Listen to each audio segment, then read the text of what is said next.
सो अब से हम दोस्त हैं। मैंने कुछ लिखा है। मैं राजकुमार के साथ सोऊंगी।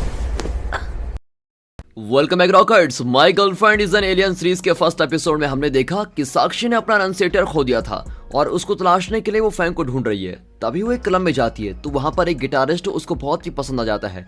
साक्षी सोचती है कि शायद यही वो इंसान है जिसके पास उसका रनसेटर है। दूसरे एपिसोड की शुरुआत में साक्षी उस आदमी से बात करने के लिए जाती है, पर अचानक उसको एक कॉल आता है और वो घबराकर वहां से भाग जाता है। फिर वो रेस्टोरेंट में बैठकर बातें करने लगता है। दरअसल उसे फैंग ने कॉल किया होता है और इस गिटारिस्ट का नाम है ली और ये फैंग का ही सौतेला भाई है। फिर भी फैंग उसे सगे भाई की तरह प्यार करता है। ली को इस तरह क्लब में परफॉर्म करते देख फैंग को बहुत ही बुरा लगता है, क्योंकि ली बचपन से एक बड़ा आर्टिस्ट बनना चाहता था। फैंग उसे ड्राइंग क्लास, आर्ट वर्क जैसी स्टडीज के लिए एनकरेज करता रहता है। फैंग पूछता है कि तुम कहाँ हो, तो ली कहता है कि मैं इस वक्त ड्राइंग प्रैक्टिस कर रहा हूँ, और इस तरह झूठ बोलकर वो बाहर आता है। तो फैंग का असिस्टेंट उसको ले जाने के लिए तैयार खड़ा होता है। वो ली को फैंग के पास लेके जाता है और साक्षी को लगता है कि उसका रनसेटर ली के पास है, इसलिए वो ली को फॉलो करती रहती है। तब क्लब की ओनर साक्षी को रोकती है और कहती है कि अब तक तुमने और तुम्हारे फ्रेंड्स ने जो शराब पी है उसके पैसे चुकाकर तुम बाहर जाओ। दरअसल मॉडल्स जैसे दिखने वाले उन आदमियों ने कॉस्टली शराब पीकर सारा बिल साक्षी के सर पर थोप दिया था और वे क्लब से भाग गए थे। साक्षी पूछती है कि पैसे का क्या मतलब है, फिर वो बेहोश होकर ओनर पर गिर जाती है। अगली सुबह ओनर साक्षी की ड्रेस देखकर सोचती है ये किसी रईस घर की लड़की है। कल तो ये नशे में थी, लेकिन आज इससे सारे पैसे वसूल करके रहूंगी। ये सोचकर वो साक्षी से उसका नाम पूछती है तो साक्षी कोई लंबा चौड़ा नाम बताती है। फिर गहरी सांस लेकर कहती है मेरे पास पैसे नाम की कोई चीज नहीं है, लेकिन इस वक्त मुझे जल्दी जाना है। तब ओनर कहती है कि पहले से मेरा क्लब और रेस्टोरेंट घाटे में चल रहे हैं, अगर आप भी पैसे नहीं देंगी तो मुझे अपना बिजनेस ही बंद करना पड़ेगा। साक्षी पहली बार एक इंसान को दुखी होकर रोते हुए देखती है। वो नोटिस करती है कि धरती पर जब इंसान बहुत दुखी होते हैं तो उनकी आंखों से आंसू निकलने लगते हैं। साक्षी को बहुत ही बुरा लगता है और वो ओनर को दिलासा देती है कि मैं आपकी मदद जरूर करूंगी, जब तक आपके पैसे वसूल नहीं हो जाते तब तक मैं यहाँ पर काम करने को तैयार हूँ। ये कहकर वो फूड डिलीवरी एजेंट का काम शुरू कर देती है। ओनर उसको एडवाइस देती है कि मैं काम के मामले में बहुत स्ट्रिक्ट हूँ, तुम्हें जो काम दिया जाए उसको ठीक से करोगी तो हम दोनों की दोस्ती बनी रहेगी, और फूड डिलीवर करते वक्त तुम अपना लंबा चौड़ा नाम मत बताना और कोई छोटा सा नाम यूज कर लेना, और हाँ मेरा नाम याद रखना, मुझे लोग मिस चाय कहते हैं। फिर साक्षी फूड पार्सल लेकर जाती है और रोड क्रॉस कर रही होती है। गाड़ियों को तेजी से आते देखकर वो बहुत ही डर जाती है। अब फैंग अपनी कार में वहां आता है और साक्षी अपने मैजिक पावर से गायब भी हो जाती है और ठीक डिलीवरी एड्रेस पर पहुंच जाती है। और इतने में फैंग उसे गायब होते हुए देखकर बड़ा ही चौंक जाता है और अपने असिस्टेंट से पूछता है कि वो लड़की कहाँ गायब हुई,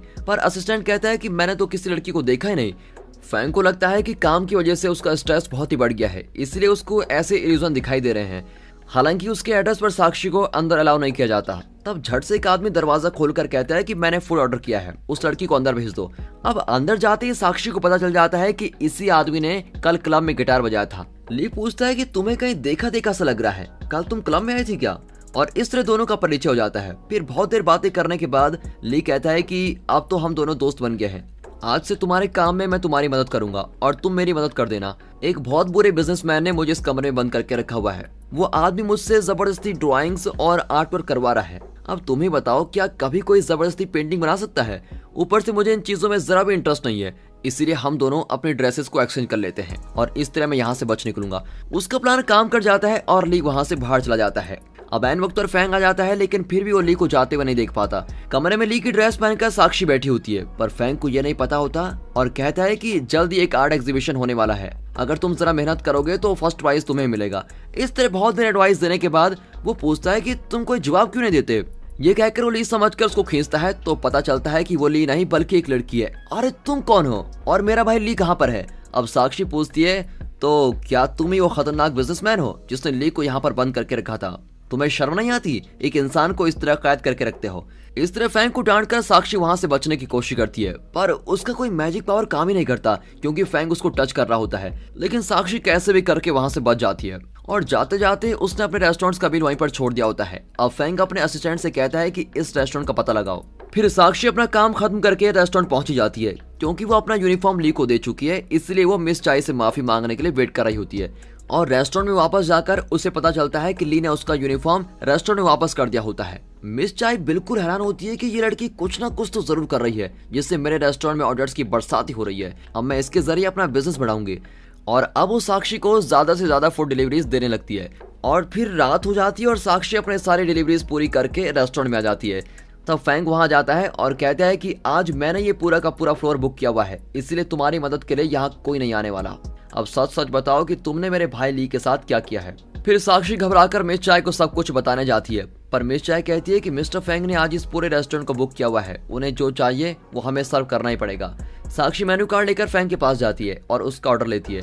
फैंग ऑर्डर देता है कि इस रेस्टोरेंट के मेन्यू का एक एक आइटम मुझको चाहिए और वो सारे डिशेस सिर्फ तुम अकेली बनाओगी और मुझे सर्व करोगी। साक्षी पहली बार कुकिंग का नाम सुन रही होती है और सोचती है कि ये इंसान पकाने में इतना टाइम वेस्ट क्यों करते हैं। फिर वो किचन में जाकर इसको उसमें मिलाती है, फिर उसको किसी और फूड आइटम में, और इस तरह करते करते वो किचन में आग ही लगा देती है। अब ये देखकर फैंग भागा चला आता है और उसे फायर एक्सटिंग्विशर लाने को कहता है। वो क्या होता है ये पूछकर साक्षी उसे टुकुर टुकुर देखने लगती है। लगता है इसकी अक्ल घास चरने गई है, ये सोचकर फैंग अपनी शर्ट उतारकर आग को बुझाने लगता है। अब साक्षी फैंग का फिजिक देख लेती है और उसके सीने पर टच करती है। तब उसका हार्मोन सेंस करके साक्षी जान जाती है कि ये वही इंसान है जिसे उसने बचाया था। अब वो फैंग से कहती है कि मैं इतने दिन से तुम्हें ढूंढ रही थी। फैंग उसके पास आकर पूछता है कि तुम मुझको क्यों ढूंढ रही थी और तुम कौन हो। लेकिन जैसे ही वो पास आता है तो साक्षी उसके हार्मोन से अट्रैक्ट हो जाती है और नर्वस होकर खड़ी की खड़ी रहती है। फिर मौके का फायदा उठाकर फैंग उससे ली का पता मांगता है। साक्षी इतनी नर्वस होती है कि वो ली का पता बता ही देती है और जैसे ही फैंग वहां से जाता है तो साक्षी नॉर्मल हो जाती है और सोचती है कि इस इंसान के पास आते ही मैं अपना कंट्रोल क्यों खो देती हूँ। अब वो फैंग से ली को बचाना चाहती है और तुरंत गायब होकर ली के एड्रेस पर पहुंच जाती है। ली दूसरे रेस्टोरेंट में गिटार बजा रहा होता है और साक्षी उसको बताती है कि जिस बिजनेसमैन ने तुम्हें बंद करके रखा था वो किसी भी वक्त यहाँ पर आ सकता है, तुम प्लीज जल्दी यहाँ से चले जाओ। ली कहता है कि तुम एक अच्छी दोस्त हो, लेकिन तुम उस आदमी से डरो मत, इस रेस्टोरेंट में सिर्फ मेरी चलती है, वो यहाँ मेरा कुछ भी नहीं बिगाड़ सकता। और बताओ साक्षी, तुम कहाँ से आई हो और कहाँ रहती हो, मुझे तो सिर्फ तुम्हारा नाम ही मालूम है। साक्षी बताती है कि मैं कई स्टार्स को क्रॉस करके इस सोलर सिस्टम में पहुंची हूँ, धरती में तो मैं पहली बार आई हूँ, मैं जहाँ से आई हूँ तुम उस जगह को नहीं जानते। अब ली कहता है तुम्हारी बातों से तो लगता है कि तुम एक एलियन हो, क्या तुम सच में एलियन हो। अब साक्षी शॉक होकर कहती है कि मेरा सीक्रेट तुम्हें कैसे पता चला। और ली मजाक में कहता है कि मैं भी तो एक एलियन हूँ। लेकिन साक्षी उसको सच मान लेती है और कहती है कि मेरे प्लेनेट का नाम है केप टाउन, तुम्हारे प्लेनेट का नाम क्या है। अब अपने प्लेनेट का मैं क्या नाम रखूं, ये सोचकर वो यूं ही कह देता है कि मेरा प्लेनेट नंबर 625 है। ऐसा कोई प्लेनेट स्पेस में नहीं है, ये कोई नया प्लेनेट है क्या। और उसके मासूम सवालों से परेशान होकर ली कहता है कि वो सब छोड़ो, अब हमारी दोस्ती के लिए एक हाई फाई करते हैं। ये कहकर वो साक्षी के हाथों को टच करने जाता है। साक्षी कहती है कि मैं धरती पर एक एलियन हूँ, इसीलिए यहाँ के लोगों को टच नहीं कर सकती, अगर ऐसा कर दिया तो कोई अनहोनी हो सकती है। ये कहकर वो हाथ में ग्लव्स पहन लेती है। ली पूछता है कि उस अनहोनी का कोई तो नाम होगा। अब इनकी बातचीत के बीच फैंग वहां पर आ जाता है और उसे देखते ही साक्षी फिर उसकी ओर अट्रैक्ट होने लगती है और उसके पास जाने की कोशिश करती है। लेकिन फैंग साक्षी को हटाकर ली से कहता है कि चुपचाप मेरे साथ घर चलो, वरना मैं जबरदस्ती तुम्हें उठा कर ले जाऊंगा। अब साक्षी रियलाइज करती है कि ये दोनों भाई हैं और उसका अनसेटर फैंग के घर पर भी हो सकता है। अगर मुझे अपना अनसेटर मिल गया तो मैं अपने प्लेनेट वापस जा सकती हूँ। इस तरह वो फैंग के घर जाने का प्लान बनाती है और कहती है कि ली मेरा दोस्त है, तुम उसे फोर्स नहीं कर सकते, वो जो करना चाहता है उसे वही करने दो। ये कहकर वो फैंग के पैर पड़ती है तो ली कहता है कि मेरी दोस्त ठीक कहती है, जितनी उसे मेरी फिक्र है उतनी भी तुम्हें नहीं है भाई, फिर भी मैं तुम्हारे साथ चलने को तैयार हूँ, लेकिन मेरी दोस्ती मेरे साथ चलेगी। ये कहकर ली भी फैंग के पैर पर गिर जाता है। अब इन दोनों से तंग आकर फैंग को उनकी बात माननी पड़ती है। फिर फैंग अपने घर में साक्षी को एक अलग कमरा दे देता है और दोनों भाई अपने अपने कमरे में चले जाते हैं। साक्षी अपने कमरे और बेड को खूब एंजॉय करती है और फिर अनसेटर को ट्रैक करने लगती है। अगर वो कहीं आसपास होगा तो साक्षी को सिग्नल मिल जाएगा। और फिर अपने कमरे को छान मारने के बाद वो फैंग के कमरे में जाती है। फैंग नहा रहा होता है तो साक्षी अनसेटर को भूलकर फैंग का फिगर निहारने लगती है और कुछ देर बाद वो बाहर जाने वाली होती है कि उसको सिग्नल मिल जाता है। अब सिग्नल की आवाज सुनकर फैंग बाथरूम से बाहर आकर पूछता है कि मेरे कमरे में कौन है। साक्षी ने अनसेटर की तलाश में तो वहां के बुक शेल्फ को ही तहस कर दिया होता है, पर फैंग के आने से पहले वो अपनी पावर्स यूज करके सबको ठीक कर देती है और जब फैंग आता है तो सारी चीजें अपनी जगह पर बिल्कुल फिट होती है। आखिर में एक बुक उड़कर आती है और शेल्फ पर बैठ जाती है, लेकिन उल्टी। अब फैंग कंफ्यूज होता है कि ये मेरे साथ क्या हो रहा है, कहीं मैं दिन में सपने तो नहीं देख रहा हूँ। और अब उसको हर चीज पर शक होने लगता है और वो ली और साक्षी के कमरे चेक करता है। वहां कुछ न पाकर वो वापस अपने कमरे में आकर सो जाता है और फिर उसके जाते ही साक्षी घर का कोना कोना चेक करती है। फिर वो फैंग के कमरे में जाती है और फैंग के कपड़ों को स्कैन करती है, पर फैंग उसका हाथ पकड़ लेता है और उसको लॉक करके पूछता है कि तुम मेरे कमरे में क्या कर रही हो, मुझे तो पहले से ही तुम पर शक था, तुम क्या चोरी करने आई थी। साक्षी उसकी किसी भी बात को सीरियसली नहीं लेती और उसके खूबसूरत चेहरे को निहार रही होती है। फिर अपने मैजिक पावर को यूज करके वो बचने की कोशिश करती है, पर क्योंकि फैंग उसको टच कर रहा है तो उसकी कोई भी पावर काम नहीं करती। अब साक्षी रियलाइज करती है कि जब भी फैंग उसको टच करता है तो उसकी मैजिक पावर काम नहीं करेगी। और दोस्तों, इसी के साथ ये एपिसोड यहाँ पर खत्म होता है। अगर आपको ये एपिसोड अच्छा लगा हो तो इसको लाइक कीजिए, चैनल को सब्सक्राइब करना बिल्कुल मत भूलिए। बाकी मिलते हैं इसके अगले पार्ट में, तब तक के लिए गुड बाय, अपना ख्याल रखिए and finally thanks for watching.